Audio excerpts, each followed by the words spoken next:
Saudi আরবের পরবর্তী বাদশাহ ক্রাউন প্রিন্স প্রভাবশালী মোহাম্মদ বিন সালমান বলেছেন, ইরানে হামলা করে সেই পরিস্থিতিকে জটিল করতে চাইছে ইসরায়েল। এ যুদ্ধে ইসরায়েল চেষ্টা করছে যুক্তরাষ্ট্রকে সম্পৃক্ত করতে। ইরানের প্রেসিডেন্ট মাসুদ পেজেকশিয়ানের সঙ্গে 14 জুন শনিবার ফোনে কথা বলেছেন মোহাম্মদ বিন সালমান। ইরানের বার্তা সংস্থা ইরনা জানিয়েছে, সৌদি প্রিন্স ইরানকে বলেছেন যে সৌদি আরব বিশ্বাস করে ইসরায়েলের বিরুদ্ধে বিচক্ষণতার সঙ্গে লড়াই করে যাবে ইরান এবং তেল আবিবের লক্ষ্য পূরণ করতে দেবে না তেহরান। সালমান ইরানের প্রেসিডেন্টকে বলেছেন, সমগ্র মুসলিম বিশ্ব ইরানকে সহায়তা করবে। RICL TMX, যুগের পর যুগ স্থাপনা থাকে মজবুত।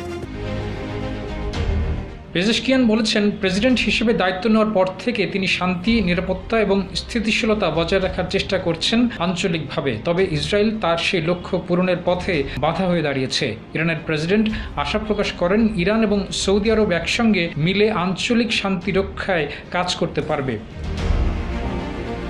শুক্রবার 13 জুন ইসরায়েল অন্তত 200 যুদ্ধবিমান নিয়ে ইরানে হামলা করে। ওই হামলায় ইরানে 78 জন নিহত হয়। এরপর ইরান ইসরায়েলে পাল্টা 100টির মতো ক্ষেপণাস্ত্র হামলা করেছে। রবিবার ইসরায়েলে ইরানের হামলায় নিহত হয়েছে 10 জন। RICL TMX, যুগের পর যুগ স্থাপনা থাকে মজবুত। ইসরায়েলের সশস্ত্র বাহিনী IDF নতুন করে ইরানিদের হুঁশিয়ারি দিয়ে বলেছে, তারা যেন ইরানের পারমাণবিক স্থাপনার আশপাশ থেকে সরে যায়। এরপর শুক্রবার যখন ইরানে হামলা করা হয়, তখন সেখানে পারমাণবিক স্থাপনা সহ অন্তত 100টি লক্ষ্যবস্তুতে হামলা করেছিল ইসরায়েল। ইসরায়েলের ওই হামলায় ইরানের সেনাপ্রধান, সশস্ত্র বাহিনীর প্রধান, ইসলামী বিপ্লবী গার্ড বাহিনীর প্রধান সহ অন্তত 20 জন সেনা কর্মকর্তা নিহত হন।